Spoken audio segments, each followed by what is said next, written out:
family, I'm cooking with my 6-year-old can of corned beef.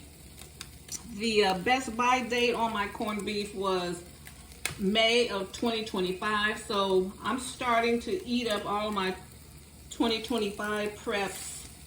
And this corned beef, I got my first prepping YouTube video. I got this corned beef from Walmart. It's the Great Value brand. It was very inexpensive, and I got this one. I just want to show you what the can looks like.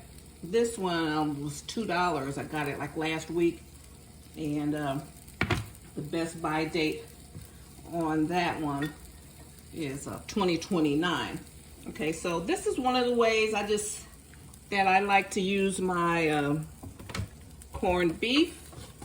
I just slice it, heat it through, and get a little color on it, like that. If you're using a cast iron skillet, make sure it's oiled, because this meat is very lean. You get 14 grams of protein per a quarter cup. So this is warm enough for me. So you can just take a couple of slices per family member. Most cans, you get 6 servings. And add you can use, get some fried potatoes and onions and a fried egg with it. Great breakfast. Or you can use this for a dinner entree. I have cabbage cooking in my Instant Pot. Corned beef cabbage and some like little potatoes. I'm low carbonate, so I just use little potatoes. So let me taste my 6-year-old can of corned beef. And just see how it holds together. It's fine.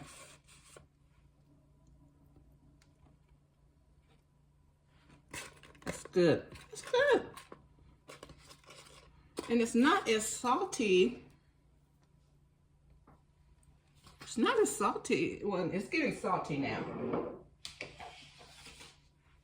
But that'll be the only salt I'll have. Okay, now another way of cooking with corned beef, is to use it like ground beef. So I'm gonna slice it, and what I like to do is to keep it so it doesn't get mushy or anything. I'm going to slice it down.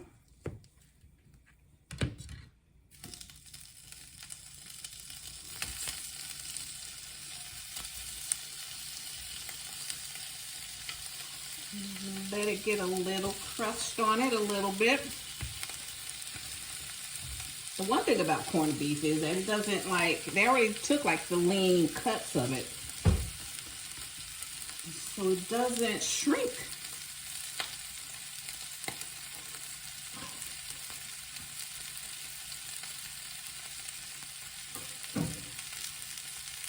So I'm sharing this with you guys because, I think it's so important in these uncertain times. People are losing their jobs, getting laid off, and, I've always promoted having a well-stocked pantry, because you just never know. And so, we had a bad thunderstorm, the tornado watches last week, and we lost power for a little bit. And this is already fully cooked. You can eat it like this, but we have other alternative cooking methods as well. So I just want you to, things you may not think about to keep on hand. You may not always be able to, pull something from the freezer, defrost it. Sometimes you just need something quick to eat. So let me see.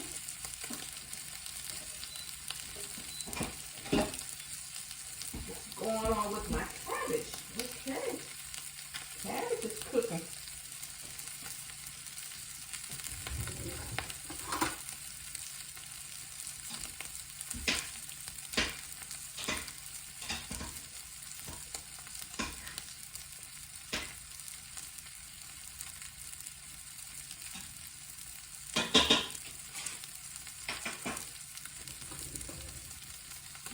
Over here with the cabbage.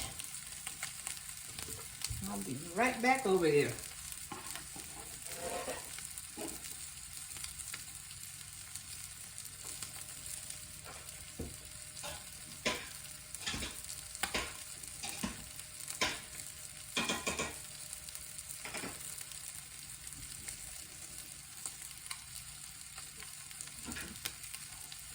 Okay, so here's the cabbage I have in the Instant Pot. And so you just fry up your, and it's also, you know, for the sake of shelf stableness, there's canned cabbage also. But I already have this. I'm trying to use up stuff. So you have a nice little plate. You have potatoes. Nice plate. And so all of these healthier, fresh vegetables can kind of offset the sodium.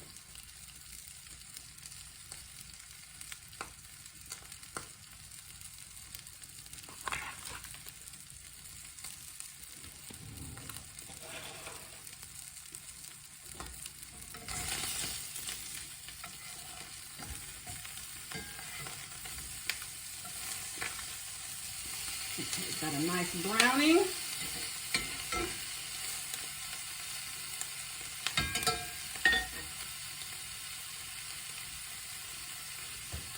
And then we can start breaking it down.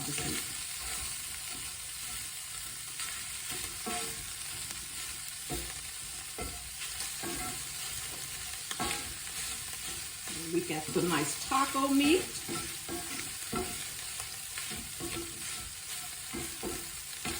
Keep it like this. You have your, you can pour some spaghetti pasta sauce over there, which is shelf stable. You'll have a lot of that. You can add salsa to this. This can also be your corned beef hash. You can add, I even have like canned potatoes, diced potatoes. Cook this, add those diced potatoes, shelf stable. Just straight from the pantry. You got food to eat. I don't like to like pulverize it. So we have this, make some tacos. You can make some, you know, like I said, pour it over spaghetti sauce, put it over pasta. You make some lasagna with it. Anything you would do with ground beef, you can do with this. And it already has a nice flavor in it. You see how there's no fat?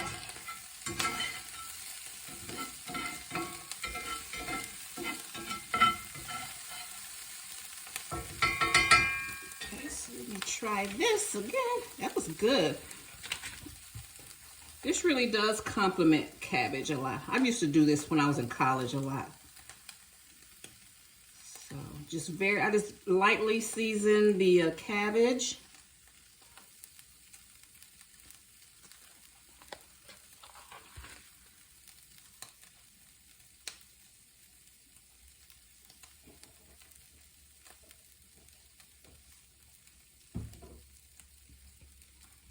Put a little dash of hot sauce.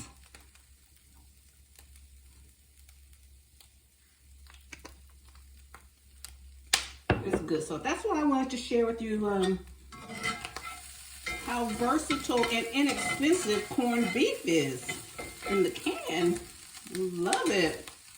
Okay guys, so just wanted to share that with you, and I hope you got some ideas and inspiration on cooking with your preps. Let me see. I think I'm going to today. I got some avocados, so, and I got some. Let me come up with another. I know I was going to close this out, guys, but when I do a lot, and I have like tortilla shells, so I can make a nice taco salad. I'll put this as the base, sprinkle that on there. I got lettuce and tomatoes and onions, and have a nice taco bowl. You have your Spanish rice. You can also do another, because I want to keep this, I don't want to like put it in a recipe right now, because I'm going to like do half for corned beef hash tomorrow. And then this other half, I'll make a burrito bowl. I'll have some Spanish rice, put this on there, some beans, and the sour cream. Yeah. If I can get some more, if my memory doesn't die out on me, I'll do videos on that, okay? So those are quick and easy ways to use your preps, and you can really make it stretch among a lot of different meals. Love it, guys. Thank you so much, and I appreciate your support. And if you like my vibe, hit subscribe and join the Tastemakers tribe, and hit that bell notification so you'll be notified the next time I upload any new content. Thank you so much, and I'll see you in my next video. Bye. Bye, Mom.